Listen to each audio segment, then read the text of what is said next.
आपको बता दूं कि इससे पिछले वाले वीडियो में मैंने 3 लेक्चर जो लिए हैं बहुत ही इम्पोर्टेंट लेक्चर है। कुछ समय के बाद यहाँ पे आई बटन पे एक लिंक आएगी, ठीक है, जो प्लेलिस्ट का लिंक रहेगा। आप उस पर क्लिक करके पिछले तीनों वीडियो को आप आराम से देख सकते हैं आसानी के साथ, ठीक है। तो चलिए हम आज का वीडियो स्टार्ट करते हैं। आपको बता दूं कि पिछला वीडियो बहुत ही इम्पोर्टेंट है, उसे आप ज़रूर देखिएगा। तो चलिए हम आज का लेक्चर स्टार्ट करते हैं। इसमें हम लोग सबसे पहली चीज़ समझते हैं ऊर्जा के बारे में कि ऊर्जा क्या होता है, ठीक है। क्या चीज़ समझेंगे? ऊर्जा। और ऊर्जा को अंग्रेजी में हम लोग बोलते हैं एनर्जी। क्या बोलते हैं? ENERGY, ठीक है। एनर्जी मतलब ऊर्जा। अगर किसी भी वस्तु के अंदर कार्य करने की क्षमता है, फिर से सुनिए हम क्या बोल रहे हैं। अगर किसी भी वस्तु के अंदर कार्य करने की क्षमता है, काम करने की क्षमता है, तो हम उसी को बोलते हैं क्या चीज़? हम ऊर्जा बोलते हैं, ठीक है। जैसे मान लीजिए हम यहाँ पे आप लोग को पढ़ा रहे हैं, कुछ सिखा रहे हैं, तो हमारे अंदर यदि ऊर्जा नहीं रहेगा तो हम नहीं सिखा पाएंगे। आप लोग के अगर अंदर ऊर्जा नहीं रहेगा तो आप लोग चारपाई से उठ भी नहीं सकते हैं, ठीक है। आप लोग भोजन भी नहीं कर सकते हैं ठीक से। ऊर्जा नहीं रहेगा तो हाथ चलेगा या नहीं, समझे कि नहीं। तो किसी भी वस्तु के अंदर कार्य करने की क्षमता अगर है तो हम समझेंगे क्या चीज़ है, उसके अंदर ऊर्जा है, ठीक है। तो ऊर्जा का परिभाषा हम ऐसा लिखेंगे। क्या लिखना है? इसमें लिखना है कार्य करने की क्षमता को, क्या चीज़? कार्य करने की क्षमता को ऊर्जा कहते हैं। क्या चीज़? ऊर्जा कहते हैं। इसे ई से प्रदर्शित करते हैं। इसका ऊर्जा को हम एनर्जी से दिखाते हैं भाई। इसका एनर्जी, इसका पूरा क्या है, इसका वर्ड मीनिंग है। और इसका पहला अक्षर जो ई होता है, ई से प्रदर्शित करते हैं हम ऊर्जा को। तो इसमें लिख सकते हैं ई से प्रदर्शित करते हैं। क्या करते हैं? ई से प्रदर्शित करते हैं। इतनी बात आपको याद रहेगी कि नहीं रहेगी? रहेगी ना। इसके बाद एक वैज्ञानिक थे जिनका नाम है अल्बर्ट आइंस्टीन। क्या चीज़? Albert Einstein. उन्होंने द्रव्यमान और ऊर्जा, क्या चीज़?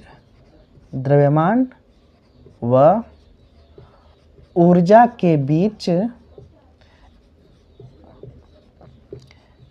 एक संबंध दिया। क्या दिया? संबंध का सूत्र दिया ना। तो एक हेडिंग हो गया आपका द्रव्यमान व ऊर्जा के बीच संबंध, ठीक है। इसमें लिखना है आपको, उसने बताया, कौन? अल्बर्ट आइंस्टीन ने, यदि वस्तु का द्रव्यमान यम हो, क्या चीज़? अगर वस्तु का द्रव्यमान यम हो और वस्तु के अंदर ऊर्जा कितना हो? ई हो। कितना? ऊर्जा कितना हो? ई हो। तो उसके बीच एक समीकरण दिया उन्होंने, ठीक है। तो ये चीज़ लिखना पड़ेगा। क्या लिखना है? यदि वस्तु का द्रव्यमान, यदि वस्तु का द्रव्यमान, अगर ये एग्जाम में आता है आपको कि द्रव्यमान ऊर्जा के बीच में क्या संबंध है या द्रव्यमान ऊर्जा समीकरण क्या है, तो आप लोग बता देंगे ना। यदि वस्तु का द्रव्यमान यम हो तथा वस्तु में या वस्तु के अंदर ऊर्जा ई हो, क्या चीज़? ऊर्जा ई हो तो अल्बर्ट आइंस्टीन के अनुसार, क्या चीज़? तो अल्बर्ट आइंस्टीन के अनुसार, ठीक है। अगर अल्बर्ट आइंस्टीन ने कहा कि अगर वस्तु का द्रव्यमान यम हो और वस्तु के अंदर एनर्जी ई हो, तो अल्बर्ट आइंस्टीन के अनुसार उन्होंने ये बताया कि E इक्वल टू होता है mc², ठीक है। यानी जो वस्तु के अंदर जो ऊर्जा उत्पन्न होगा कितना होगा? तो जो वस्तु का द्रव्यमान रहेगा वो, और जो C जो होता है प्रकाश की चाल होता है। क्या होता है? प्रकाश की चाल। जहाँ पे चूँकि जो C है वो है निर्वात में प्रकाश का चाल। क्या है? निर्वात में प्रकाश के चाल का स्क्वायर के गुणनफल के बराबर होता है। समझे ना, जो ऊर्जा होता है वस्तु के द्रव्यमान यम और प्रकाश के चाल के स्क्वायर के गुणनफल के बराबर होता है। किसने बताया? अल्बर्ट आइंस्टीन ने। ठीक है, जो C का मान होता है, क्या चीज़? निर्वात में प्रकाश की चाल, ये होता है 3 × 10⁸ मीटर पर सेकेंड, इतना होता है। यानी निर्वात में प्रकाश की चाल होता है 3 × 10⁸ मीटर प्रति सेकेंड, यानी 1 सेकेंड के अंदर प्रकाश इतना तेज गति से गति कर सकता है। ठीक है, यानी इतना मीटर जा सकता है 1 सेकेंड में। अब इतना मीटर का मतलब क्या है? आपको एक चीज़ हम दिखाते हैं विस्तार से। इसको लिखा हुआ है 3 × 10⁸ लिखा हुआ है ना, इसका मतलब ये 3 ऐसे लिखो, गुणे 10 पे 8 जीरो है, सॉरी 10 के हाथ में 8 है, इसका मतलब 1 पर 8 जीरो, कितनी? 1 पर 8 जीरो, 1 2 3 4 5 6 7 8, इसका गुणा कीजिए, 3 एकम 3, फिर 1 2 3 4 5 6 7 8। अब मीटर पर सेकेंड, इसका मतलब 1 सेकेंड में इतना मीटर की गति करता है प्रकाश। इसका मतलब ये कितना है भाई? तो इकाई, दहाई, सैकड़ा, हज़ार, 10,000, लाख, 10 लाख, करोड़, 10 करोड़, यानी 1 सेकेंड के अंदर प्रकाश 30 करोड़ मीटर की दूरी तय करता है। क्या चीज़? 30 करोड़ मीटर की दूरी तय करता है। कौन? प्रकाश। इसका स्पीड इतना ज़्यादा होता है। ठीक है, तो वही बताया है अल्बर्ट आइंस्टीन ने, जो वस्तु के अंदर जो एनर्जी होता है वो वस्तु का द्रव्यमान और प्रकाश की चाल के स्क्वायर यानी वर्ग के गुणनफल के बराबर होता है। ठीक है, उन्होंने ये बताया इस समीकरण से कि अगर वस्तु का एनर्जी हमको पता है, ठीक है, कि वस्तु में कितना एनर्जी है, तो वस्तु का द्रव्यमान हम आराम से फाइंड कर सकते हैं। ठीक है, कि वस्तु का द्रव्यमान कितना होगा, या अगर वस्तु का द्रव्यमान पता है तो हम समझ जाएंगे कि उसके अंदर एनर्जी कितना है। समझे कि नहीं? इस समीकरण से। तो इसको नोट में लिखते हैं हम।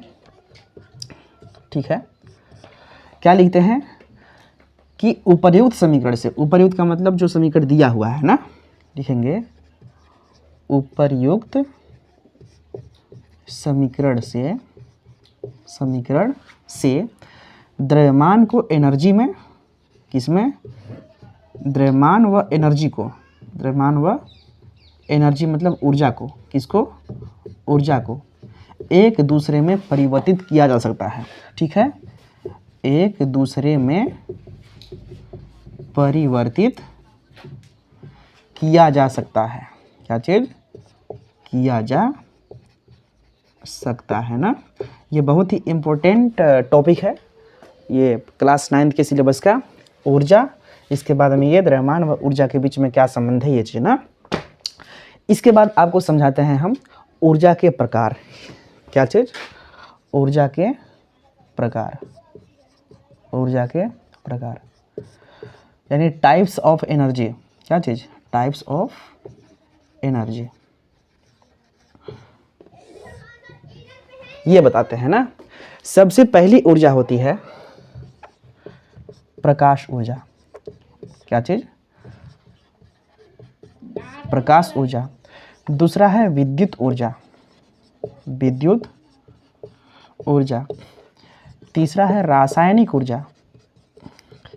कौन सा? रासायनिक ऊर्जा। अगला है ऊष्मीय ऊर्जा। अगला है चुंबकीय ऊर्जा। क्या चीज़? चुंबकीय ऊर्जा। अगला है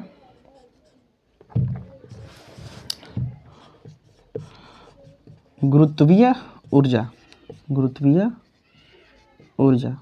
ठीक है, अगला और है ध्वनि ऊर्जा। क्या चीज़? ध्वनि ऊर्जा। और भी आगे है, क्या है भाई? सौर ऊर्जा। क्या चीज़? सौर ऊर्जा। ठीक है, और भी है ऊर्जा जो बहुत ही इम्पोर्टेंट है आप लोग के सिलेबस के लिए, इसीलिए आप लोग सभी इस वीडियो को ध्यान से देखेंगे। इसमें और कुछ एनर्जी है, जैसे गतिज ऊर्जा हो गया। क्या चीज़? गतिज ऊर्जा, गतिज ऊर्जा। अगला है स्थितिज ऊर्जा, स्थितिज ऊर्जा। और भी है जिसे हम कह सकते हैं यांत्रिक ऊर्जा। क्या चीज़? यांत्रिक ऊर्जा। ठीक है, इतना ऊर्जा कम नहीं है। ठीक है, इनके बारे में हम सोच रहे हैं आपको बताने के लिए। हम यहाँ पे समझा देते हैं, आप लोग उसे लिख लेंगे। ठीक है ना? तो ध्यान से समझिए। सबसे पहले प्रकाश ऊर्जा क्या होता है। ठीक है, प्रकाश ऊर्जा क्या होता है हम यहाँ पे समझाएंगे। आप टॉपिक बना करके आप वीडियो को रोक रोक करके आप इसको आराम से लिख लेंगे ना। तो यहाँ पे हम लिख नहीं रहे हैं, ध्यान से देखिए। यहाँ पे प्रकाश ऊर्जा क्या है? किसी वस्तु में, क्या चीज़? किसी वस्तु में प्रकाश के कारण जो ऊर्जा उत्पन्न होता है। क्या चीज़? प्रकाश के कारण जो ऊर्जा उत्पन्न होता है उसे प्रकाश ऊर्जा कहते हैं। ठीक है, किसी वस्तु में प्रकाश के कारण उत्पन्न ऊर्जा प्रकाश ऊर्जा कहलाता है। ठीक है, इसके बाद में दूसरा है विद्युत ऊर्जा। विद्युत ऊर्जा क्या होता है? तो ध्यान से समझिए। किसी भी चालक तार में, क्या समझे? किसी भी चालक तार में इलेक्ट्रॉन के बहने के कारण इलेक्ट्रॉन एक आवेश होते हैं। ठीक है, तो हम इलेक्ट्रॉन ना बोल करके आवेश बोलेंगे, ऐसा बोलेंगे विद्युत ऊर्जा में कि किसी चालक तार में आवेश के बहने के कारण जो ऊर्जा उत्पन्न होता है उस ऊर्जा को हम विद्युत ऊर्जा कहते हैं। ठीक है, आप इसको लिख लेंगे। इसके बाद में अगला है रासायनिक ऊर्जा। क्या चीज़? रासायनिक ऊर्जा।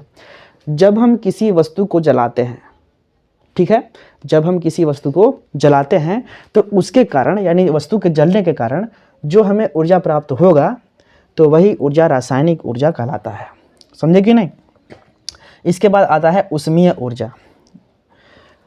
अगर किसी वस्तु को हम ऊष्मा देते हैं, ठीक है, गर्म करते हैं, ताप देते हैं, तो उस वस्तु के अंदर जो ऊर्जा उत्पन्न होता है, यानी ऊष्मा के कारण ना, अगर किसी वस्तु के अंदर ऊष्मा के कारण जो ऊर्जा उत्पन्न होता है तो उसी ऊर्जा को हम बोलते हैं ऊष्मीय ऊर्जा। ठीक है, इसके बाद में अगला है चुंबकीय ऊर्जा। चुंबकीय ऊर्जा किसे कहते हैं? किसी भी वस्तु के अंदर, वस्तु बोले तो लौह पदार्थ। लौह पदार्थ क्या होता है? ऐसे पदार्थ जो लोहे की वस्तुओं से बने होते हैं ना, उसी को ना चुंबक खींचता है जी, सबको तो खींचता नहीं है।